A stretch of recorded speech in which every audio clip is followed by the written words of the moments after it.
Amém, meus irmãos. Abra a sua Bíblia em Romanos 15, verso 22 ao 33. Nós leremos hoje.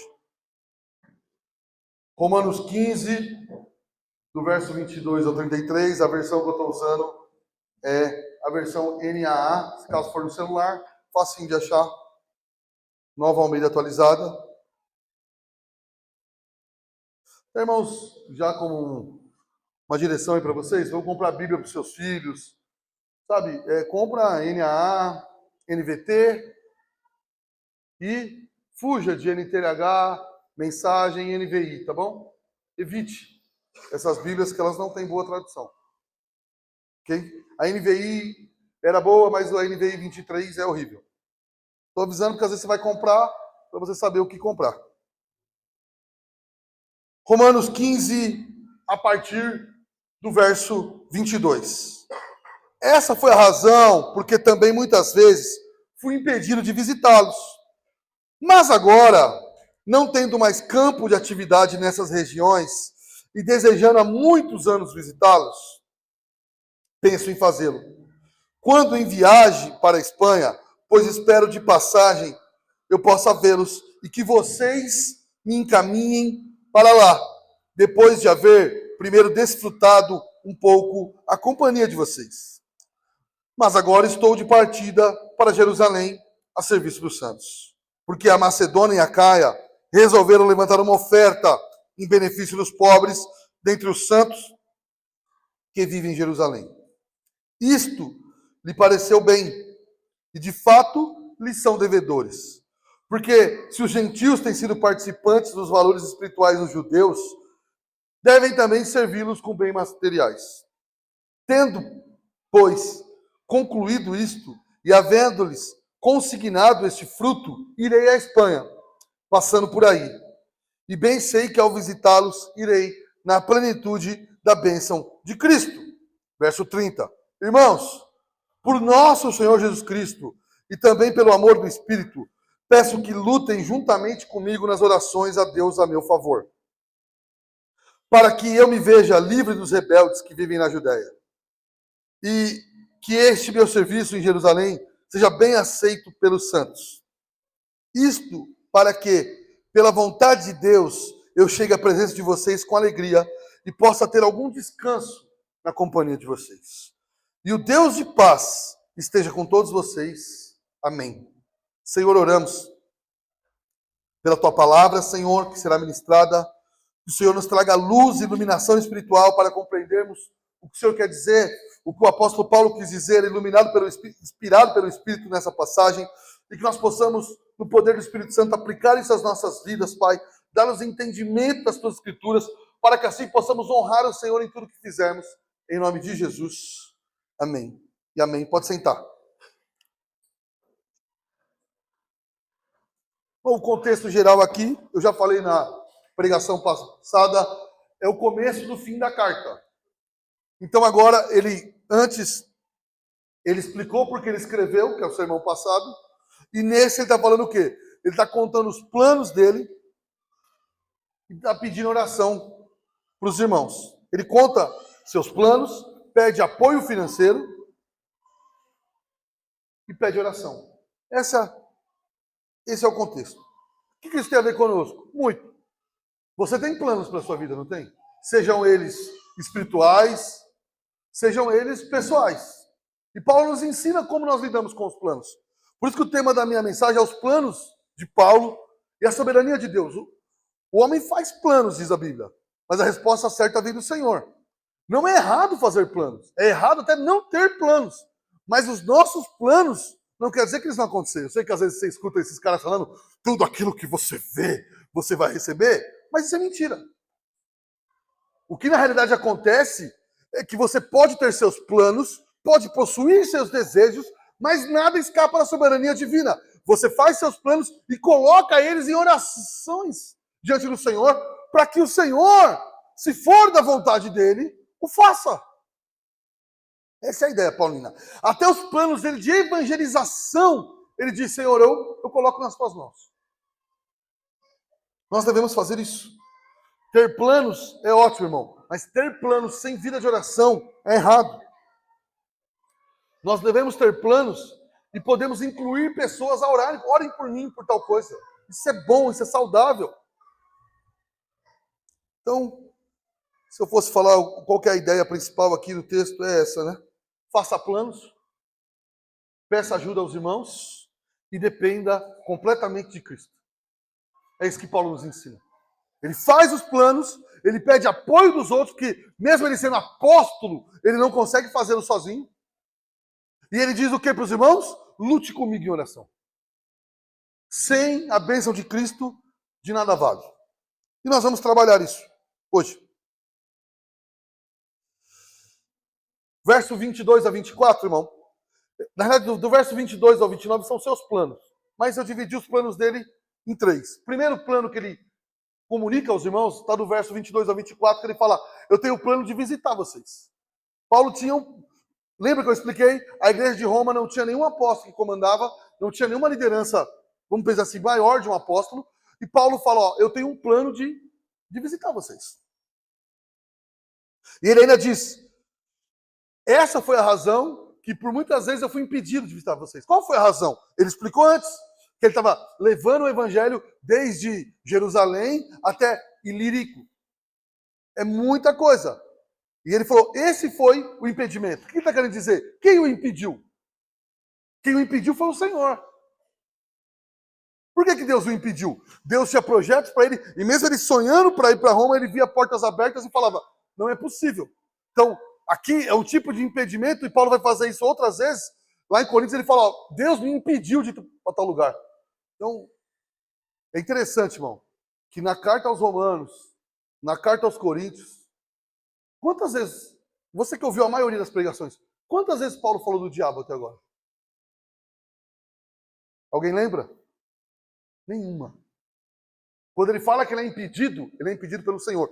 Ele vai falar na música que o versículo que virou música que Moisés gosta, que era seja excelente para o bem, inocente para o mal, e o Deus de paz esmagará Satanás debaixo do seu pé. Ele vai falar só sobre Satanás já nos últimos versos. Qual que é a ideia dele? Irmão, se você foi eleito pelo Senhor, se você tem a graça de Cristo, se é impossível você ser tirado de Cristo, e tudo mais que ele disse, o diabo não é um assunto central para nós. E quando nós lembramos dele, é para lembrar que ele já foi vencido, e em breve Deus o esmagará. E quando ele é um impedido aqui, ele está falando, Satanás me impediu. Ele está dizendo o quê? Deus me impediu que eu fosse visitar vocês. Eu tinha planos, mas Deus impediu. Ele me abriu outras portas, eu tive que cumprir essas questões. E ele diz, mas agora não tendo mais atividade, não há mais campo para trabalhar. Lembre-se bem, irmão. Não quer dizer que todo mundo estava convertido. Paulo era um pioneiro, ele ia para lugares que não havia nenhum convertido.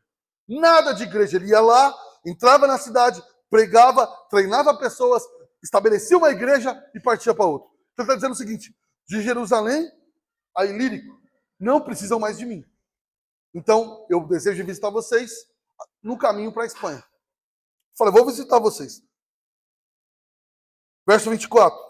Eu pensei em fazer isso, está contando os seus planos, enquanto eu vou para a Espanha. Pois espero que, de passagem, eu possa vê-los.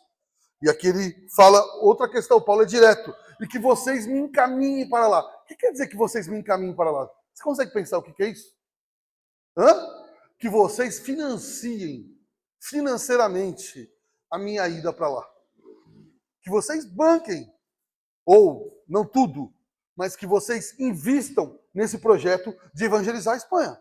É provável, é muito provável, como eu falei no outro sermão sobre Paulo, o apóstolo do fim dos tempos, que Paulo entende que a função dele de ser esse apóstolo aos gentios está fechando ali, ele precisa ir a novos lugares que ninguém ouviu, porque essa é a função dele, espalhar o evangelho para que Jesus venha. Não importa quando ele vem. Mas essa é a função de Paulo. E ele diz o quê aos romanos? Vocês devem me encaminhar para lá. Bom, e aqui eu vou aplicar isso muito a nós. Né? Porque nós ainda vemos, vários de nós pelo menos, de igrejas complicadas na questão financeira. Certo? Manipulação da contribuição, o que mais? Promessas infundadas. Se você sacrificar tal coisa, você vai ganhar o quê? Tudo. o céu, a água e o mar. Né? Todo mundo vai virar um milionário. E isso foi errado. Mas, ao mesmo tempo, irmão, às vezes se dá a impressão que qualquer tipo de contribuição também não é bem vista. Paulo, ele vai falar da contribuição a ele, depois ele vai falar da contribuição a Jerusalém. Paulo não tinha vergonha. Em Coríntios ele vai dizer, olha, façam aí a coleta para me ajudar, antes que eu chegue em vocês não me constranger. Ele está dizendo, antes que eu chegue aí, já faz a coleta já. Não, nós, como igreja aqui, estou falando para nós, não estou falando para os outros, nós vamos melhorar nisso. Se tem uma dificuldade que a nossa igreja tem até hoje, é com contribuição. Nós precisamos financiar a obra de Deus. E é difícil, porque às vezes os irmãos, para diminuírem essa importância, alguns vão falar sobre contribuição, fala como? Irmão, o prédio precisa ser pago. Lá em Marília tinha um irmão que sempre ele falava isso, olha, precisa o banheiro estar limpinho, comprar... Irmão, não é só para isso que precisa. Senão, há muitas coisas a fazerem. Entendeu? E os irmãos precisam contribuir mais. Como Paulo chamou os irmãos à contribuição, eu aplico isso aos irmãos. Eu chamo vocês, principalmente você que não contribui, não você que já contribui, a contribuir com essa obra, irmão. A financiar. Eu espero, como Paulo, que vocês os encaminhem bem na obra. Que cada um possa compartilhar do sustento. Nós não temos que pedir, irmão, para pessoas que não fazem parte daqui. Nós não devíamos ficar gastando tempo com rifa, com isso, com aquilo. Nós devíamos depender dos próprios irmãos que aqui frequentam. É importante. E Paulo ensina isso. E ele já deixa claro, olha, contribua. Irmão, aqui não é nenhum recado para, olha, eu estou no mês apertado, nós entendemos. É principalmente para aqueles que nunca contribuem. Entende? Ou que contribuem um mês e não contribuem 7. Não, isso é errado, isso é pecado. Já falamos como é que é o dízimo aqui, não é 10%, você decide um valor, tudo isso já explicamos. Mas depois de explicar tudo isso, pelo amor de Deus, contribua. Quanto tempo você vai ficar carregando? Ah, não, mas antigamente eu tinha dificuldade. Você não venceu isso ainda, irmão? Hã? É errado a manipulação. É errado oprimir a igreja. É errado pegar no emocional para no final fazer algo. Tudo isso é errado. Mas você também devia saber, se você é crítico a tudo isso, que é errado também não contribuir. A não contribuição não autoriza nenhum pastor a manipular seu povo. Mas você que contribui, eu queria fazer um apelo a você. Não para contribuir mais, calma, calma, não fique nervoso ainda, calma, calma. Não vou fazer uma oferta no final, não, calma. Se segure. Eu queria pedir para você que contribui a orar por isso, me ajudar em oração. A orar, pedindo a Deus que mais pessoas contribuam. Se você fizer isso e continuar contribuindo também, eu agradeço ao irmão. Por favor, me ajude em oração com isso. Paulo continua. Depois ele vai falar o próximo plano. Mas agora eu estou de partida para Jerusalém. Porque ele pegou uma oferta em Acaia, em Macedônia, uma oferta dada aos pobres de Israel, de Jerusalém, desculpe, aos pobres cristãos em Jerusalém, não confunda com judeus não cristãos. Uma oferta a esses irmãos, ele pegou da Macedônia e de Acaia essa oferta e ele quer levar até lá. Daqui a pouco ele vai explicar mais ou menos por que ele tem que levar até lá. Verso 26, Macedônia e Acaia resolveram levantar uma coleta em benefício dos pobres, dentre os santos que vivem em Jerusalém. Provavelmente Paulo, você vai perceber no próximo verso, que Paulo instou eles a fazer isso. Mas eles quiseram, ele começa o verso 27 assim, isto lhe pareceu bem. Eles quiseram contribuir. Um apóstolo, um pregador, ele pode convidar os irmãos a contribuírem, mas ele não pode obrigá-lo. Esse povo da Macedônia e Acaia só contribuiu por quê? Porque lhe pareceu bem fazer aquilo. Eles desejaram fazer aquilo. Uma oferta, uma contribuição não desejada, forçada, irmão, não tem valor espiritual nenhum. Manipulada, falsas promessas, falsos terrores. E aí Paulo aperta o negócio, que alguns aqui podem não gostar. Aqui eu digo não vocês, mas principalmente da igreja. Eles pareceu bem, mas de fato eles são devedores. Ele vai dizer agora que os irmãos de Macedônia e Acaia, e talvez isso já fica de recado para os romanos, são devedores da igreja de Jerusalém. Eles devem a eles. E ele vai dizer por que deve.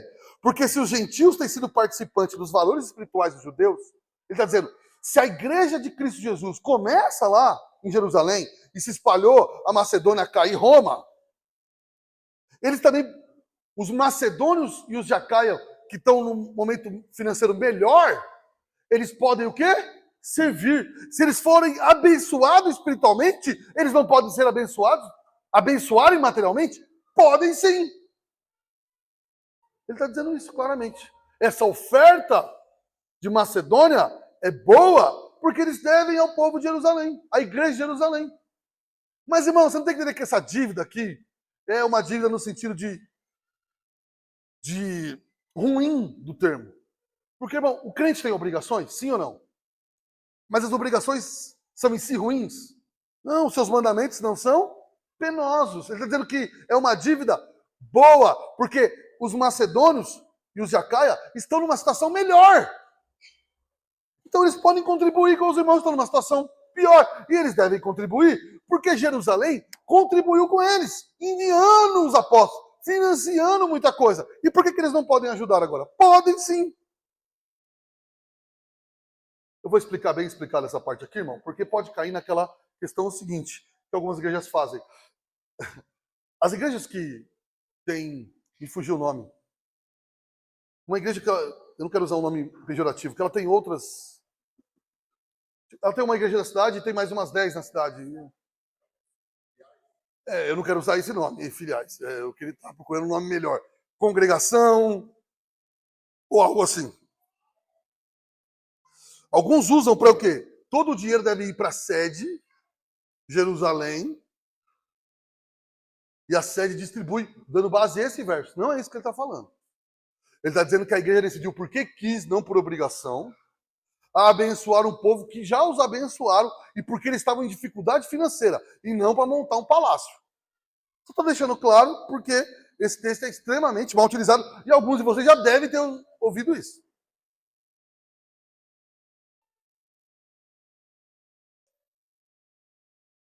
Verso 28. Agora ele vai falar de mais um plano. Tendo concluído isso, eu vou para a Espanha.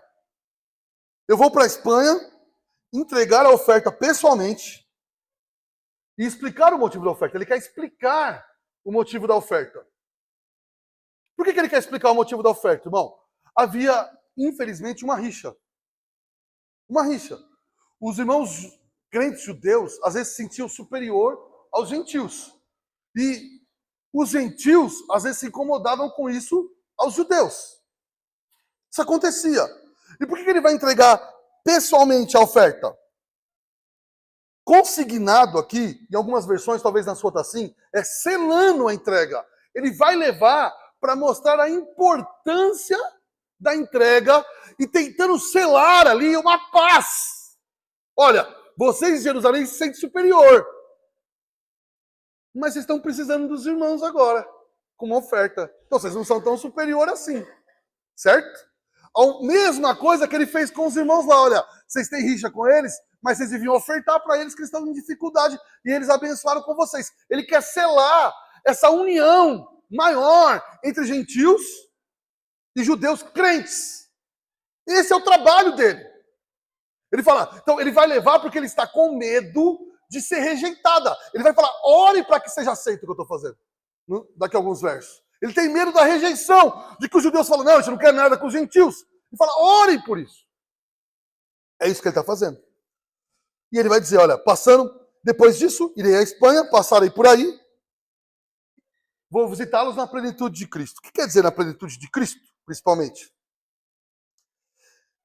Ele vai, irmão, para Roma na plenitude de Cristo, no sentido que ele falou no capítulo 1, de que ele quer receber algo dos irmãos e dar algo aos irmãos. A plenitude de Cristo é isso, que na comunhão, a plenitude de Cristo traz comunhão entre os irmãos, a que um pode abençoar o outro, tanto Paulo abençoar eles, como Paulo ser abençoado por eles. E essa é a alegria de Paulo.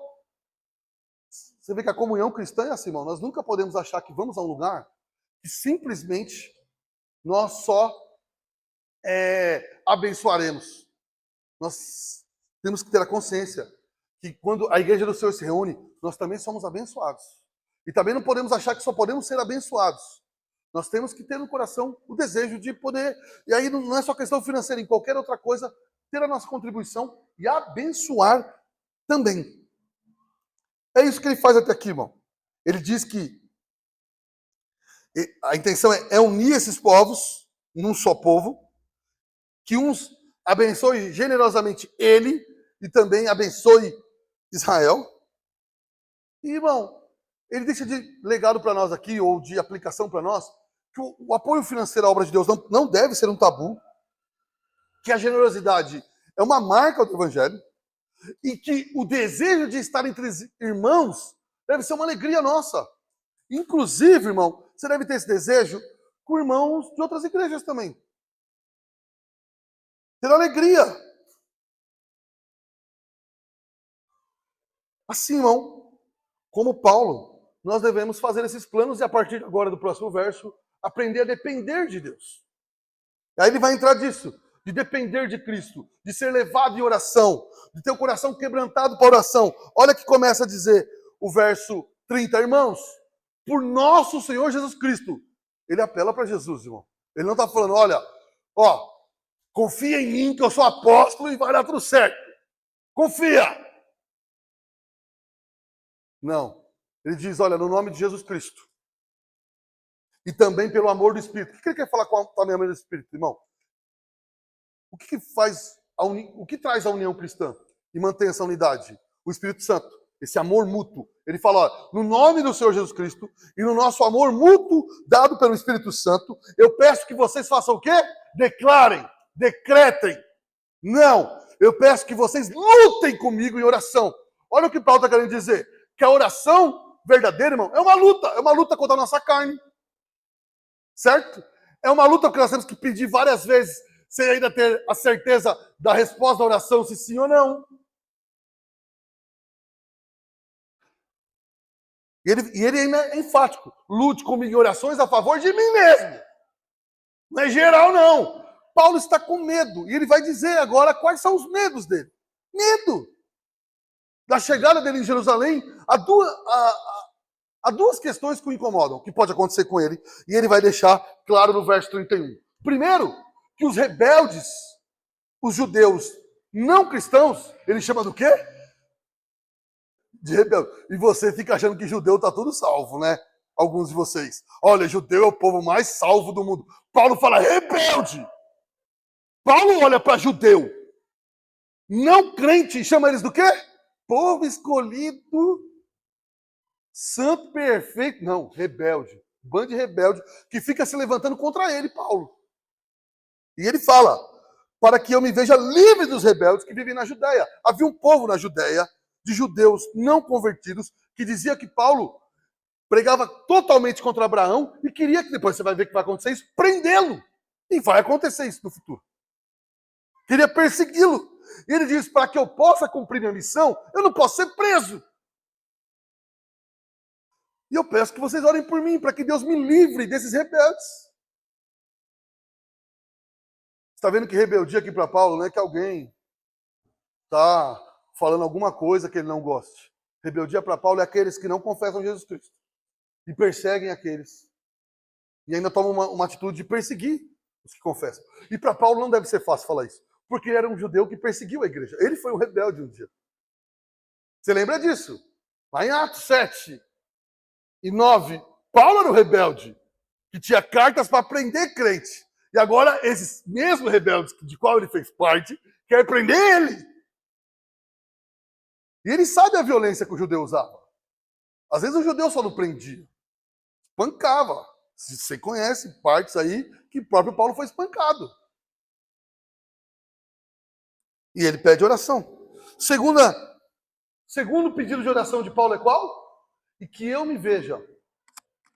E que este meu serviço em Jerusalém seja bem aceito pelos santos de Jerusalém. Que serviço que é, irmão? Qual que é o serviço que ele foi fazer lá? Entregar a oferta. Ele queria o quê? Que ao levar da oferta, os irmãos de Jerusalém recebessem aquilo com alegria. Já foi abençoar alguém, irmão? O pastor Júnior deve ter passado por isso como pastor, como eu já passei. Você vai levar uma cesta básica, você vai levar uma oferta, o irmão não quer. Já aconteceu com você? É constrangedor. O cara fica na porta, eu não quero, eu não preciso. É horrível, que ele se sente ofendido. Você não contou para ninguém, você não tirou foto, só foi abençoar o irmão. E ali fica... Já passou, não já passou, pastor? Um dilema. Paulo está dizendo o seguinte: ore para que aqueles irmãos não sejam duros como alguns, de verem isso como uma afronta, de como os macedônios de Acaia fossem superiores a ele, mas que eles recebam em amor esse serviço da oferta.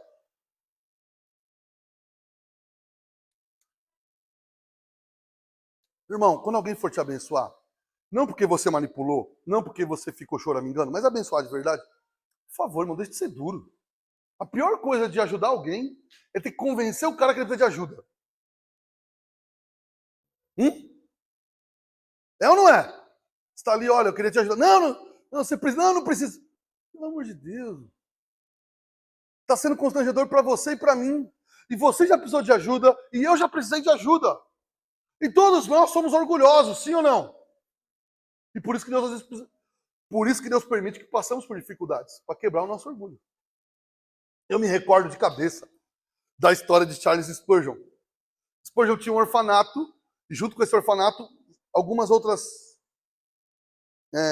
um seminário, mas o momento financeiro dele era difícil, porque ele tinha aberto outras igrejas em Londres, e as igrejas batistas que Spurgeon colocava independentes, elas viviam a parte dele depois, e o orfanato e o seminário passavam por uma dificuldade financeira muito grande. E Spurgeon estava orando, e uma mulher, que ele não conhecia, solicitou aos irmãos da igreja que queria uma reunião com Spurgeon, mas não queria encontrar ele na igreja, queria encontrar ele numa praça da cidade de Londres e conversar com ele. Ele achou muito estranho para que essa conversa, mas decidiu ir, porque ela tinha solicitado. Os irmãos falaram: não, vai lá. Quando ele chega lá, era uma senhora, ela tinha recebido uma herança muito grande, e de parte da herança ela tirou para abençoar o orfanato de Charles Spurgeon. Spurgeon, irmão, apesar de ser muito melhor do que eu, e acredito que você também era orgulhoso.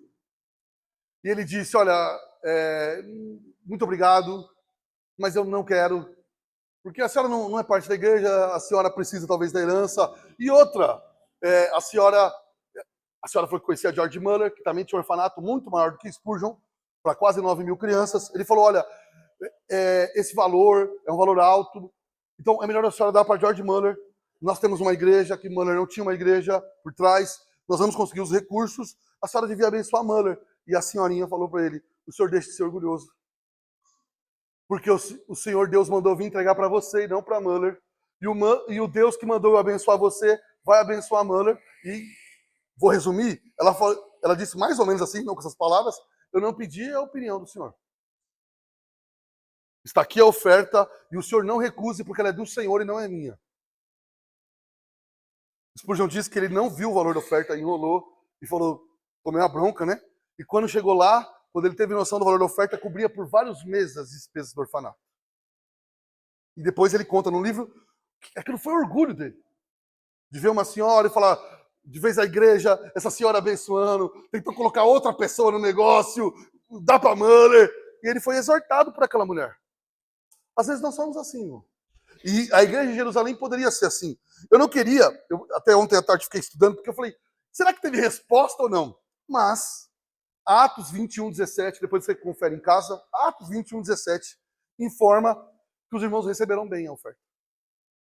E Paulo pôde se alegrar, porque aqueles irmãos de Jerusalém quebrantaram o coração ao receber a oferta. Depois você confere lá, ou como alguns já estão fazendo agora, tudo bem também, Atos 21:17, pode conferir também, tá? E ele diz, verso 32, para que pela vontade de Deus eu chegue à presença de vocês. Olha, irmão, você percebe como é que o apóstolo, ele tem autoridade de apóstolo, ele é inspirado por Deus para a escritura, mas ele faz as coisas baseado na vontade de quem? Ele não decreta, ele não diz que vai acontecer, ele pede oração, ele diz, olha, eu vou lá entregar a oferta. Ele é apóstolo, mas ele não sabe se eles vão receber. O que as igrejas de hoje em dia, algumas, fariam com Paulo? Você está com falta de fé. Declara, eles vão receber. Repete comigo, eu sou apóstolo e eles vão receber. Fala isso 3 vezes, dá 3 pulinhos e pode ir. Paulo não faz isso. Paulo fala, olha, eu necessito da oração, porque eu não sei o que será. Não sei se serei preso por esses irmãos. Também alguns podiam dizer o quê? Que falta de fé, hein, apóstolo? Se Deus te mandou, você não vai ser preso. Mas o apóstolo fala, ore para que eu não seja preso e ore para que os irmãos recebam. Ore por isso. E que isso esteja de acordo com o quê? Com a vontade de Deus. Eu não quero fazer a minha vontade. Eu não vou para Jerusalém pela minha vontade. Eu quero selar essa oferta para honrar a Deus e celebrar a unidade maior entre gentios e judeus. Que essa barreira que já foi quebrada por Cristo caia de vez e eles se unam como igreja do Senhor Jesus Cristo. Isso é um amor, Paulinho. E ele fala, olha, para que depois disso eu chegue à presença de vocês com alegria. Olha, se eu não for preso, e se eles aceitarem a oferta, eu vou estar com vocês com alegria. Mas se eu for preso, eu não vou nem estar com vocês. E se eles não aceitarem a oferta, talvez eu não vá com alegria, meu coração se entristeça. Ore para que eu esteja no meio de vocês e eu possa estar alegre. E aqui alguns crentes podem assustar. E possa ter algum, o quê? Descanso. Alguns dizem que os apóstolos não descansavam. Mas ele está ansioso por um descanso. O descanso dele é descanso físico e também descanso dele é desfrutar da companhia de irmãos. Irmãos, pastores, ministros, os irmãos parte do presbitério, vocês da igreja, todos nós precisamos de descanso. Esse mundo que acha que utilidade é nunca descansar, ele está errado. O descanso é bíblico. E se você é daquele que só vive vendendo suas férias para ter mais dinheiro, ou se você tem um negócio e nunca tira férias, nunca dá. Você tira quando você quiser, não estou falando quando. Você está errado. Todos nós precisamos de férias. Descanso. Se você trabalha 15 dias, 20 dias, 30 dias seguidos sem descanso, você está errado. Já são vários, e aqui eu vou puxar para pastores, mas isso acontece no geral, eu só vou falar de pastores. Já são vários casos reais de pastores, que é uma palavra que se usa hoje, em burnout. É assim que se fala? É não mesmo. Exaustos. Já aconteceu com Augusto Nicodemos. Agora, recentemente aconteceu com Paulo Júnior, ele pediu 60 dias de afastamento por burnout. Até ore pelo nosso irmão. Pessoas que se doaram, mas talvez, eu não estou culpando eles, talvez se esqueceram do descanso. Talvez não foi isso. Talvez eles descansavam, mas houve uma pressão tão grande que fisicamente eles ruíram. Isso pode acontecer com qualquer um de nós, irmão. E outra, irmão, quando você vê o irmão cansado, para de falar que é frescura, pelo amor de Deus, irmão. Antes que Deus permita que você tenha, para você aprender que não é frescura. Você já ficou exausto, irmão? Uma semana assim, que para levantar da cama, você precisa de 3 litros de café? E hoje em dia nem dá mais para tomar 3 litros de café. Já substituiu por Bolton? Só não comprar. Já ficou tão ruim que você tem que tomar café assim e precisa de um banho de sol, que ainda não é pago, graças a Deus, para poder dar uma animada no corpo? Essa exaustão chega a qualquer um, meu irmão. Qualquer um de nós. Uma mulher com criança pequena, uma mãe de família que trabalha fora, um pai de família, um jovem muito pressionado pela escola, pelas notas na faculdade, pelo novo emprego, todo um adolescente que troca de escola e passa por dificuldade. Todos nós temos dramas, irmão. As minhas gêmeas, elas precisavam entrar agora na escola pública e tinha que separar elas de classe. Foi um evento caótico na minha casa. Eu tive a brilhante ideia errada, normalmente, que homens têm. Irmãos, quando você tiver uma ideia muito brilhante, você está errado. Era melhor você perguntar para sua esposa. Se você achar ela muito brilhante, é certo que está errado. Eu pensei, eu vou avisar as meninas antes que a Kátia chegue. Porque a Kátia chega, estava chegando o dia, e ela chega cansada, eu vou conversar com elas para a Kátia ter um pouco de paz. Meu irmão, essas meninas choravam, se abraçavam, andavam na casa abraçadas chorando. Não, foi caótico. Caótico. E aí a mulher chegou e falou, você fez errado. Eu falei, até quando eu acho que é brilhante a ideia, tá errado. Não façam. Mas assim, para elas foi tenso. Foi umas 2 semanas de tensão. Pare, irmão, de achar que quando seu filho está tenso, porque você não sabe o que eu passo. Lógico que ele não sabe, por isso que ele é criança e você é adulto. Você sabe o que eu passo no serviço? É óbvio que não, nunca trabalhou, gênio. Mas ela tem os dilemas dela, que ela precisa aprender a lidar com os dilemas dela para um dia lidar com os dilemas de adulto. É assim que as coisas acontecem. Tenha paciência. Paulo precisava de descanso. Foi difícil evangelizar tanto lugar, viajar tanto a pé, ir para uma cidade, entregar a oferta, acalmar o coração de um que está bravo com o outro, acalmar o coração do outro. Ele está, não vou dizer exausto, porque ele não diz, mas ele está precisando de descanso e companhia de irmãos. Às vezes, irmão, tudo que você precisa aqui é dormir um pouco, parar um pouco e a companhia de bons irmãos na fé. Que você possa bater um papo sem ele encher sua paciência. Falar de coisas boas, sejam gerais e coisas boas bíblicas também. Isso aí já renova. Não, aí você encontra aquela pessoa chata que vai te encher de coisa ainda. Vai ficar pior. Por fim, ele diz, olha, e o Deus de paz esteja com todos vocês. Por que ele usa aqui a questão do Deus de paz, irmão? Simples. Gentios e judeus tendo problema na igreja de Roma. Gentios e judeus tendo dificuldade entre Macedônia, Caia e Jerusalém. Ele fala que o Deus de paz esteja com todos vocês. Que vocês aí em Roma, a maioria gentia, possa amar a minoria judaica. E a minoria judaica possa amar a maioria gentia. E que isso se leve para Caia, Macedônia e Jerusalém. Que eles se amem. E que esse Deus de paz esteja conosco para sempre. E amém. Para isso, irmão, eu peço realmente que você ore por essa igreja. Que você ore por mim, que você ore pelo presbitério, pela diretoria, que você ore pelos irmãos, mas mais do que isso, que você ore por cada igreja que exista. Principalmente, eu peço que você ore por igrejas reformadas que estão... É um movimento novo, não é fácil, é trabalhoso. Que o Senhor possa abençoar outras igrejas. Você pode lembrar da igreja do pastor Paulo Guedes, que tem nos abençoado ali em Santo André, a Igreja Batista Bíblica de Valparaíso. Você pode, da Igreja Batista ali em Diadema, a duas, você pode orar por eles. Você pode orar por homens que você vê na internet. Ore pelos irmãos, mas ore por também igrejas que não são reformadas, irmão. Ore até para que eles, em alguns aspectos, se livrem do engano. Oremos uns pelos outros. Oremos porque há pessoas que se levantam contra, há dificuldades. Oremos por missionários, irmão, em campos difíceis. Nesse Brasil há campos difíceis, irmão. Fora desse país, então, há campos muito difíceis. Há missionários espalhados por... Você não fica sabendo, no grupo lá da convenção, um pastor que é missionário na Colômbia, falou que a guerrilha está matando pastores. Porque ela decidiu, a guerrilha lá das Farc, que há um problema agora da religião atrapalhar o crescimento do tráfico. E ele contando que ele era missionário na Colômbia, estava com medo porque um pastor próximo a ele foi assassinado, ele, a esposa e os 2 filhos na saída de um culto de domingo à noite.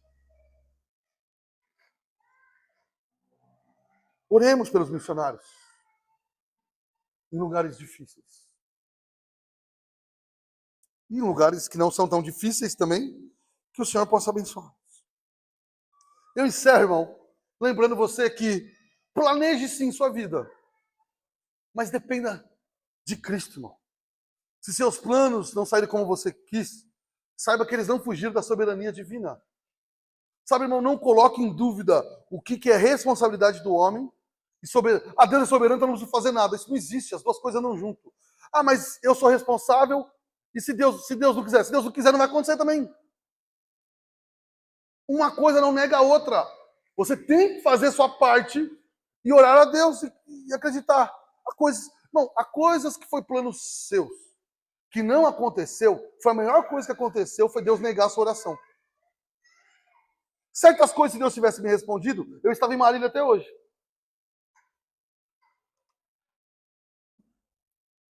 O não de Deus, muitas vezes, é uma bênção tremenda do crente que ele não entende. Tá bom? Lembre-se, irmão. Oração não é dobrar a Deus.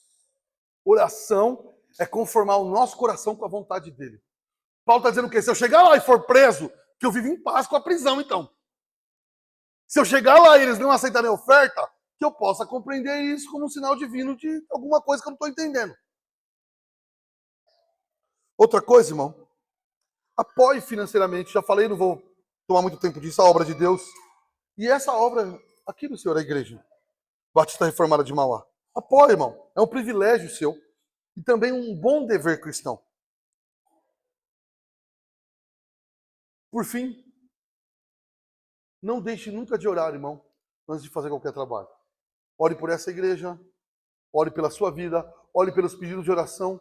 O irmão que você não vê no culto, ore por ele, mande mensagem a ele. Aquele que você vê com dificuldade na família, não fale, ore por ele. Ore, irmão, ore. É o nosso caminho. Orar uns pelos outros. Ore por sua família. Ore, ore. A vida de oração é um chamado cristão. Chamado cristão.